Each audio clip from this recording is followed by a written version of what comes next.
বেরিয়ে আসছে। হ্যাঁ, when we use sometimes we use the doll to release their emotions.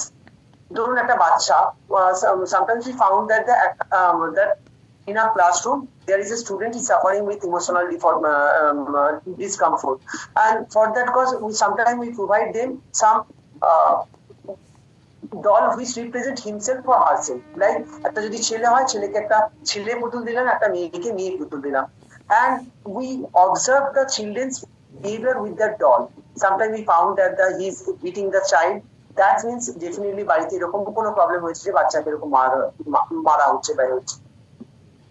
সব থেকে ড্রামাটিক, আমি ইংলিশে এতটা ডিসকাস করে ইমোশন বেরিয়ে করতে পারবো না, আমি বাংলাতে বলছি, পরে বুঝতে পারলে বুঝবেন। সেটা হচ্ছে যে একটা বাচ্চাকে আমি পেয়েছিলাম, সেই বাচ্চাটি দেখলাম যে পুতুলটাকে যখনই তাকে দেয়া হচ্ছে, সে কি করছে না, পুতুলটাকে ধরে একটা দড়ি দিয়ে বেঁধে এরকম ভাবে ঝুলিয়ে দিচ্ছে, গলার কাছ থেকে ঝুলিয়ে দিচ্ছে। তারপর যখনই দেখছি যে বাগানে তাকে ধরুন নিয়ে যাচ্ছি, বাগানে গিয়ে ফুলের ঘাটটাকে সে মুখকে ভেঙে দিচ্ছে। আবার কি করছি, তাকে যখন একটা প্রজাপতি ধরে তার মাথাটাকে ছিঁড়ে দিচ্ছে, মানে কিরকম বাঁকিয়ে দিচ্ছে।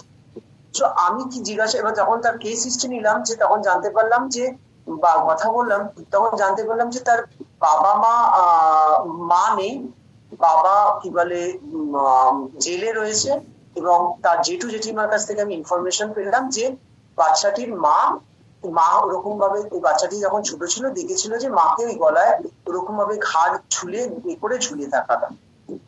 এটা হচ্ছে তার ফ্যাক্টর, মানে এরকম, মানে এইগুলো কিন্তু আমি কেন বললাম এক্সাম্পল, এই প্লে থেরাপি কিন্তু তার ইমোশনটাকে বার করে দিচ্ছে, সে কি রিপ্রেজেন্ট করছে তার মধ্যে কিন্তু ডিপলি, কিন্তু একদম সেই তার কি বলবো, তার ওই সাইকিটা ওখানে গিয়ে আটকে আছে, তার কোন ছোটবেলায় তার মাকে ওইভাবে দেখেছিল, সেই জায়গাটা কিন্তু সে আটকে রয়েছে।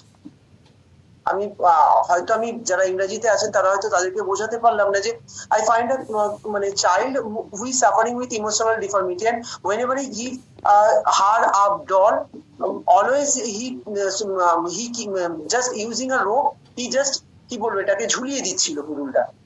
and whenever I take the child to the garden, he always কি করতো যে ফুলটাকে ভেঙে দিচ্ছে। এই ধরনের যে বিহেভিয়ার গুলো, সবসময় বিহেভিয়ার গুলোকে অবজার্ভ করলেই কিন্তু আমরা বুঝতে পারবো যে খেলার সময় তার কিরকম ইন্টারপার্সোনাল প্রবলেম চলছে বাড়িতে এসেও।